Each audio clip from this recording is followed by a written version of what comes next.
Good morning दोस्तों। आज हम भारत के संविधान के संवैधानिक विकास के बारे में डिस्कस करेंगे। आज का वीडियो ऑब्जेक्टिव बेस्ड है। जितनी भी जो एग्जाम्स हुई हैं उनमें आए हुए क्वेश्चंस हैं, उनका डिस्क्रिप्शन भी दिया हुआ है, तो आप ध्यान से इनको देखेंगे और जहां आपको लगता है पॉज करके आप नोट्स बना सकते हैं। फर्स्ट क्वेश्चन है आपका, निम्न में से किस अधिनियम में नियंत्रण महालेखा परीक्षक नामक पद का सुझाव दिया गया? चार ऑप्शन है। 1919 का अधिनियम, 1919 का अधिनियम, 1935 का अधिनियम और 1947 का अधिनियम। तो इसका राइट आंसर होगा 1935 का अधिनियम। आप इसको डिटेल में देख सकते हैं और अच्छे से पूरा पढ़ सकते हैं। किस अनुच्छेद में सीएजी के बारे में चर्चा डिस्कस किया हुआ है और भारत सरकार अधिनियम 1935 के तहत सीएजी का पद सृजित किया गया। नेक्स्ट जो क्वेश्चन है उसको आप देखेंगे।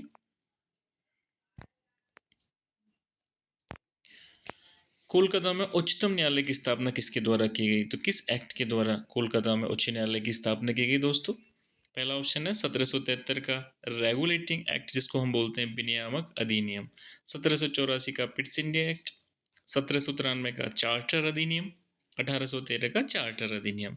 तो इसका राइट आंसर होगा 1773 का रेगुलेटिंग एक्ट। इसके द्वारा कोलकाता में एक उच्चतम न्यायालय की स्थापना की गई और इसके जो प्रथम न्यायाधीश थे उसका नाम था एलिजा इम्फे। नेक्स्ट क्वेश्चन देखेंगे आप। भारत के संविधान का निर्माता किसे माना जाता है? तो सभी को विदित है, हमारे डॉक्टर भीमराव अंबेडकर साहब को भारत के संविधान का निर्माता कहा जाता है। नेक्स्ट क्वेश्चन देखेंगे आप। निम्नलिखित में से भारतीय संविधान सभा का अध्यक्ष कौन था? तो आपको पता ही है, भारतीय संविधान सभा का जो अध्यक्ष थे वो डॉक्टर राजेंद्र प्रसाद थे। इसके डिस्क्रिप्शन का थोड़ा सा पढ़ें। 9 दिसंबर 1949 को पहली बार संविधान सभा की बैठक की गई, जिसमें सबसे वयोवृद्ध जो हमारे व्यक्ति थे डॉक्टर सच्चिदानंद सिन्हा, उनको अस्थायी अध्यक्ष चुना गया और 11 दिसंबर 1946 को डॉक्टर राजेंद्र प्रसाद जी को निर्विरोध संविधान सभा का स्थायी अध्यक्ष निर्वाचित किया गया। नेक्स्ट क्वेश्चन है आपका, डॉक्टर बी आर अम्बेडकर ने संविधान का हृदय और आत्मा किसे कहा था? यहाँ चार ऑप्शन है। समानता के अधिकार को, शोषण के विरुद्ध अधिकार को, संवैधानिक उपचारों का अधिकार, धर्म की स्वतंत्रता का अधिकार। तो आपको यदि मूल अधिकार आपने यदि पढ़े हैं तो अनुच्छेद 32 जो हमारा संवैधानिक उपचारों का अधिकार है, डॉक्टर बी आर अम्बेडकर साहब ने उसी को संविधान की आत्मा और हृदय कहा था। नेक्स्ट क्वेश्चन पढ़ेंगे हम। संविधान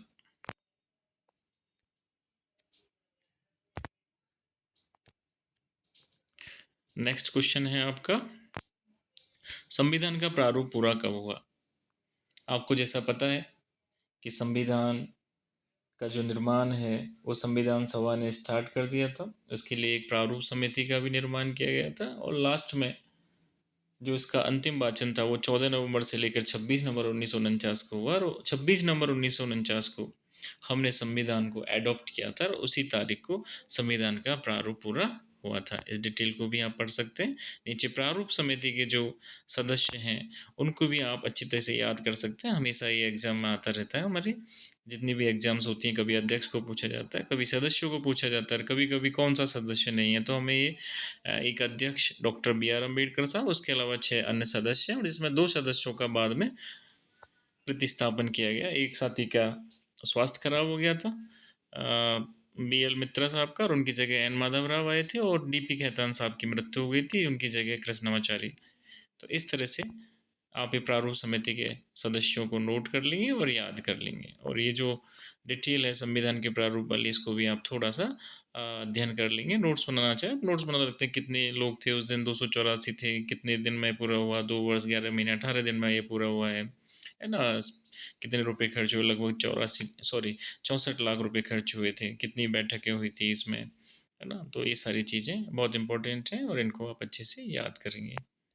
अगला जो क्वेश्चन है हमारा, भारतीय संविधान की प्रारूप समिति के अध्यक्ष कौन थे? तो अभी हमने ऊपर ही डिस्कस किया है, डॉक्टर बी आर अम्बेडकर साहब हमारे भारतीय संविधान की प्रारूप समिति के अध्यक्ष थे, और 6 अन्य सदस्य थे, यानी टोटल 7 सदस्य ये समिति थी, प्रारूप समिति।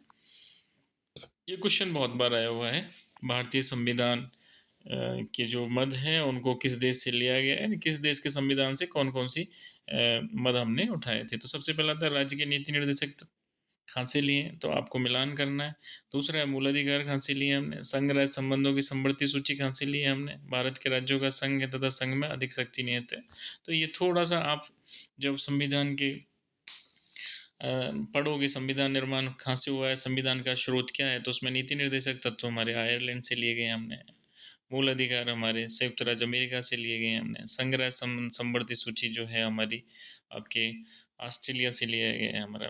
भारत राज्यों का संघ तथा संघ में अधिक शक्ति होती है कनाडा से लिया गया। तो ये सारी चीज़ें आपको जैसे ही आप अध्ययन करेंगे, बार बार अभ्यास करेंगे, आपको याद हो जाएगा। जैसे यहाँ पे बताया गया है कि राज्य के नीति निर्देशक तत्व तो आयरलैंड से लिए, मूल अधिकार हमने यूएसए से लिए, समवर्ती सूची को हमने ऑस्ट्रेलिया से लिया, राज्यों का संघ है, संघ में अधिक शक्ति नहीं थी, इसको हमने कनाडा से लिया है।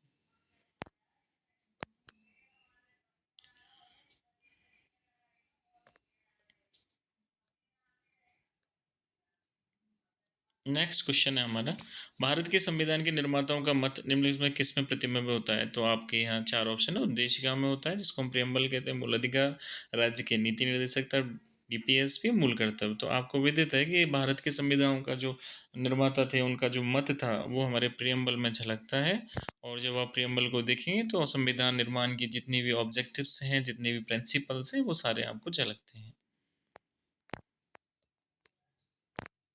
नेक्स्ट क्वेश्चन हम लेंगे, भारत सरकार अधिनियम 1919 निम्नलिखित किसको स्पष्ट रूप से परिभाषित करता है। 4 ऑप्शन दे रखे हैं। न्यायपालिका विधायिका के बीच की शक्ति का पृथक्करण, केंद्रीय एवं प्रांतीय सरकारों की अधिकारिता, भारत के सेक्रेटरी ऑफ स्टेट वाइसराय की शक्ति, और इनमें से कोई नहीं। तो इसका सही जो आंसर होगा वो 1919 का जो मॉन्टेगू चेम्सफोर्ड अधिनियम था वो हमारे द्वैध शासन को स्थापित करता है, यानी केंद्रीय और प्रांतीय सरकारों की अधिकारिता को बताता है। तो ये आप इसको अच्छे से देख लेंगे।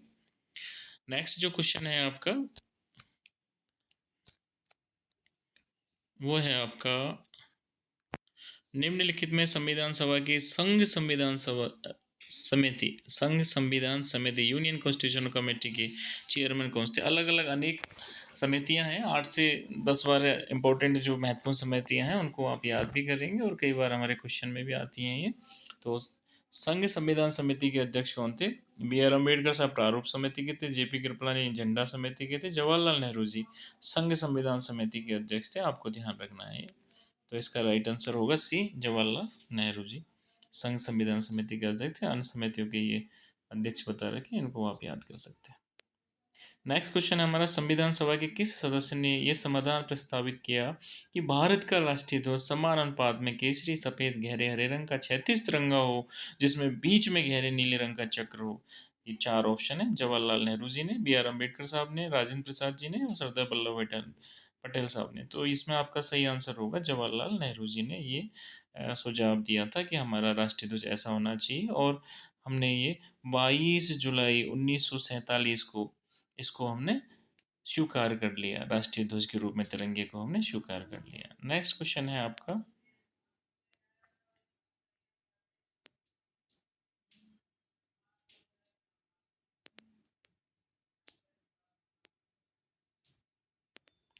भारत के संविधान के निम्नलिखित उपबंधों में कौन सा 26 नवंबर 1949 से प्रभावी हुआ। जैसे आपको पता है कि हमने संविधान 26 नवंबर 1949 को एडॉप्ट किया था, अधिनियमित किया था, और उस समय सारे आर्टिकल्स अनुच्छेद को लागू नहीं किया था, कुछ ही अनुच्छेद को हमने लागू किया था। तो उसमें से निर्वाचन, नागरिकता, आपात उपबंध, न्यायाधीशों की नियुक्ति कौन कौन से लागू हुए थे उस दिन। तो इसका सही आंसर है निर्वाचन वाला और नागरिकता वाला, 1 और 2, यानी बी आपका जो ऑप्शन है वो सही आंसर है। 26 नवंबर 1950 को कुछ उपबंध लागू किए थे, शेष जितने भी आर्टिकल्स थे उनको हमने 26 जनवरी 1950 को लागू किया था।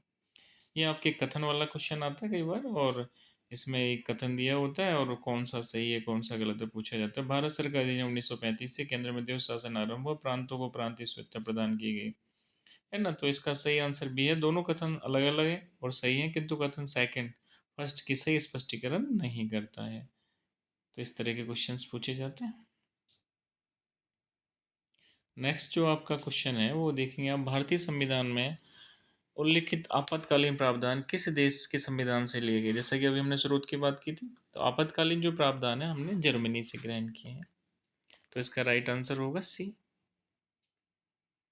नेक्स्ट जो क्वेश्चन है हमारा, निम्नलिखित विशेषताओं में से कौन सा संयुक्त राज्य अमेरिका और भारतीय संविधान में समान है? नागरिकता, स्वतंत्र केंद्र एवं राज्य, राज्यपालों की नियुक्ति और आपका स्वतंत्र न्यायपालिका। तो इसमें स्वतंत्र न्यायपालिका की जो व्यवस्था है वो भारत और संयुक्त राज्य अमेरिका में एक समान है। नेक्स्ट देखेंगे हम,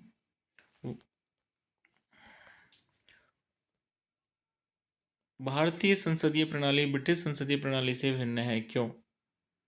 ये न्यायिक पुनर्विलोकन प्रणाली है, वास्तविक नाम दोनों प्रकार की कार्यपालिका है, ये द्विसदनीय विधायिका है, सामूहिक उत्तरदायित्व की प्रणाली है। तो इसका राइट आंसर होगा ए, ये न्यायिक पुनर्विलोकन की प्रणाली है, जबकि ब्रिटिश संसदीय प्रणाली में न्यायिक पुनर्अवलोकन की कोई ऐसी व्यवस्था नहीं है। तो हमारे यहाँ ही न्यायिक पुनर्अवलोकन की व्यवस्था है और ब्रिटेन में ऐसी कोई व्यवस्था नहीं है।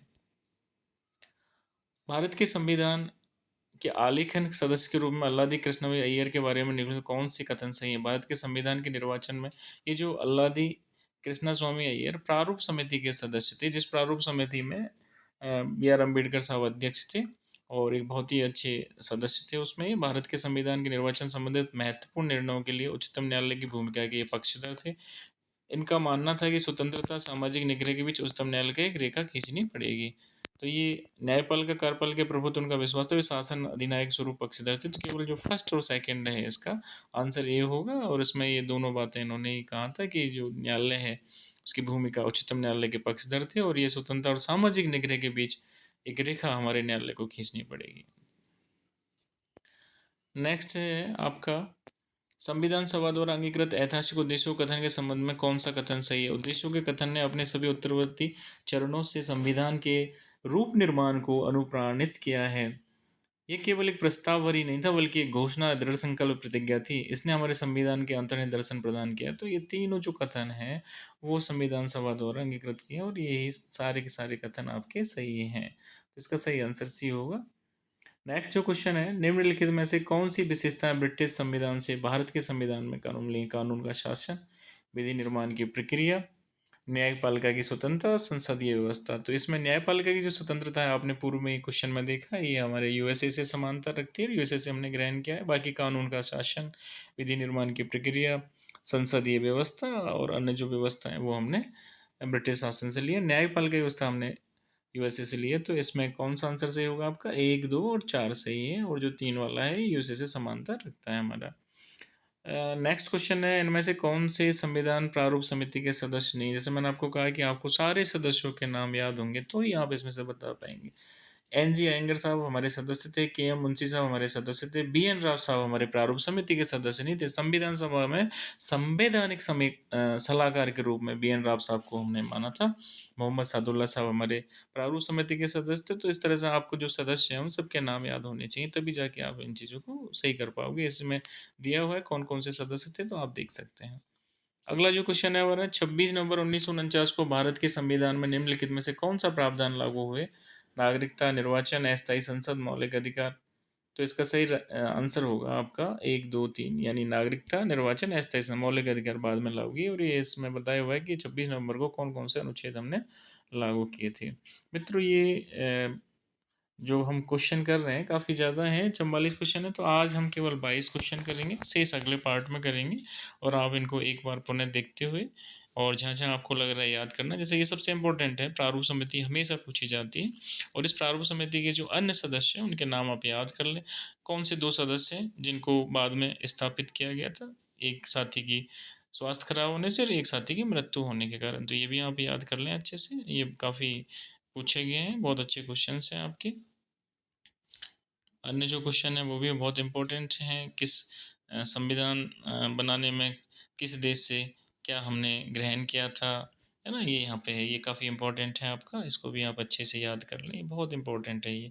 आप नोट्स बना लें इसका और अच्छे से याद कर लें। राष्ट्रीय ध्वज वाला भी आपने देखा, ये 22 जुलाई 1947 को हमने इसको ग्रहण किया था, स्वीकार किया था। तो इसी तिरंगा हमारा राष्ट्रीय ध्वज है। और देखेंगे आप हमारे ये संविधान सभा वाला जो ये देखा था आपने, ये भी काफ़ी इम्पोर्टेंट है हमारा। भारतीय संविधान सभा के अध्यक्ष कौन थे? तो अस्थायी अध्यक्ष पहले डॉक्टर सच्चिदानंद सिन्हा थे, उसके बाद में स्थायी अध्यक्ष हमारे डॉक्टर राजेंद्र प्रसाद थे। तो इस तरह से आप देखेंगे, ये आपके पुनः प्रारूप समिति के जो अध्यक्ष हैं इनको यहाँ बताया गया है, तो इनको अच्छे से आप याद कर लें।